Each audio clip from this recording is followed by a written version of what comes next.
definitely did. Okay. Yeah, I definitely did. My early years in commercial real estate were not in brokerage, although I eventually became a commercial broker. They were in consulting, and I worked at a very high level. By accident, I found myself in this particular, I had this opportunity to work with some leaders in the New York world. I think of them as having invented commercial real estate, frankly, they and their friends. And what we would do, they were so smart that they wouldn't just do development. They liked to work out puzzles, and the puzzles that they liked to work out were failures. And they would look at a failed real estate development anywhere in the country, and they would make a deal with the owner of that, whether it was a bank that had received this real estate or the owner that was losing it, and say, look, if we can help you and if we can change this, give us some part of it at the end. And they would do a performance base. And what they would do, and this was like the rule, it was like we would go into a situation and we would see essentially the game of telephone.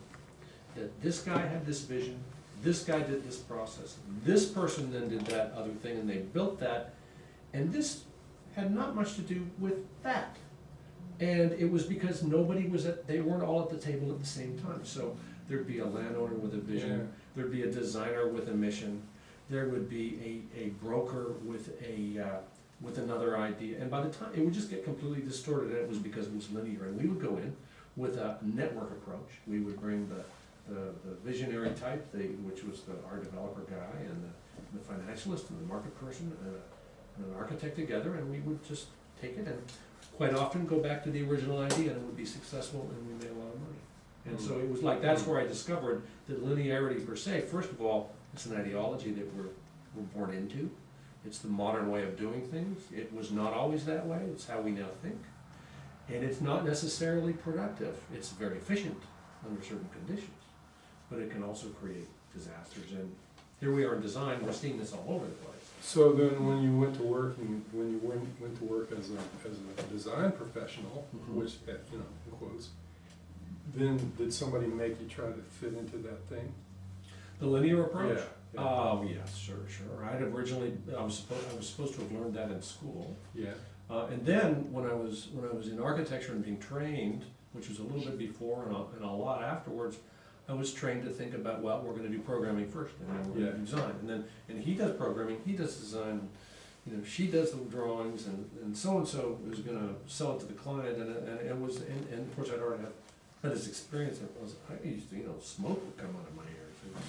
It was a bit rough because I could see how irrational this rational approach was. It was so rational, it produced irrational results. And you couldn't do anything about it because you were a kid. I was a kid, that's right.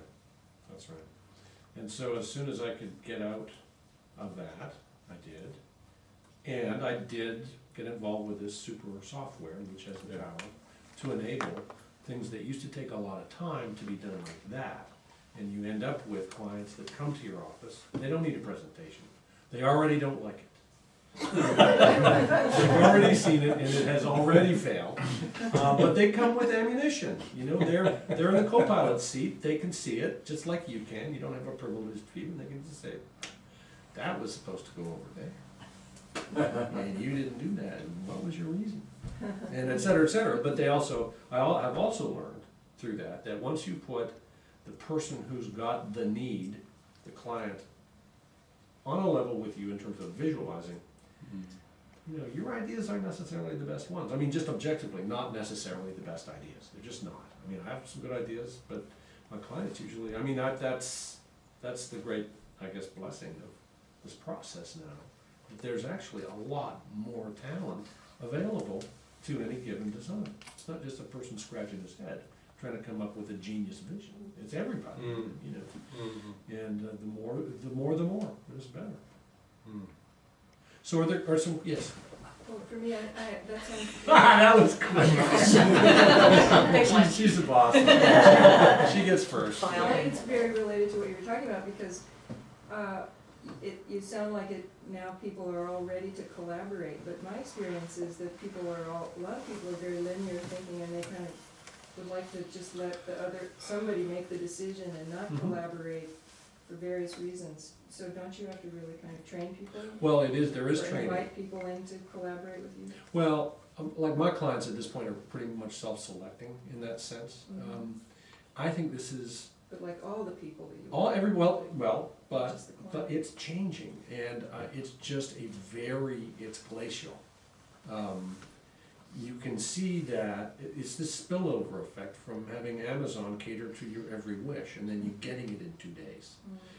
It's the spillover, literally, from Facebook responding to this new idea of yourself you had, maybe, right? Some subtle change, right? And it's like there's a spillover into, well, you know, I really think that my idea for the bedroom is better, or my idea for this warehouse is better, and I'll tell you why. And then people get responsibility placed upon them. So it's also true that as this old way of doing things goes away, some people grab even harder. There's some large architecture firms in this town that I could name, that I know of, that will not share a three-dimensional model with a client. I mean, it's a big company, and they work for big companies, and they will not. And they won't show it to them. They won't share it. As of course, which is the opposite of me, because I insist that, and I give it to my clients and say, figure it out, you know. No, and why?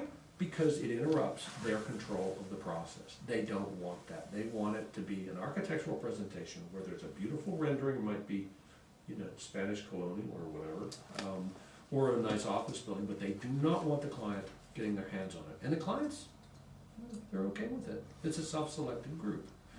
But I think it's completely obsolete. I mean, it's just, it's shuddering to collapse, because that kind of way of making buildings produces bad products. It just does in this day and age. Designing in a vacuum. Yeah, really, that's what it turns into, actually. And what I found in real estate what was interesting was that because nobody in the entire process of these different disciplines, the architect, the broker, the developer, the financial person, because none of them actually had a global view, they would be doing their work based on their guess as to what the other guy would be doing. So what was interesting was the architect wouldn't know what to design, so he'd try to pretend like he could figure out what the market was, not his job, right? The market person would do the same thing. So you ended up, the architect would be, this is bizarre, but the architect would be telling what the market was, and the marketing person would be saying what the architecture had to be like. You can imagine, look, people don't like that. They want pitched roofs or something, right? That's what the marketing person would say, and so the architect's saying, well, I'll do pitched roofs. And he'd say, well, these pitched roofs in this particular, that's better for those kinds of people. And it would be a complete distortion, and you'd end up in real estate failure. And again, like a vacuum. It's like medicine. Right. Working on a specialist, the kidney specialist doesn't talk to the eye Right. specialist, doesn't talk to the foot specialist. Exactly. It's all diabetes. Exactly. They don't all treat the person, they treat their parts. Exactly. And they can make money at it, except the patient dies. Right. And so what we found, that was our success in real estate. We would come in and as a group look at it, and it'd be like, aha, the light bulb goes on, and you can see what needs to happen. There's also sort of another view of the you're giving sort of I don't know exactly how to say this. It's sort of I don't want to say idealized, but it's pure, right? You're talking about a pure solution. There's also another path where, let's say there's a client who does value a certain linearity of the process.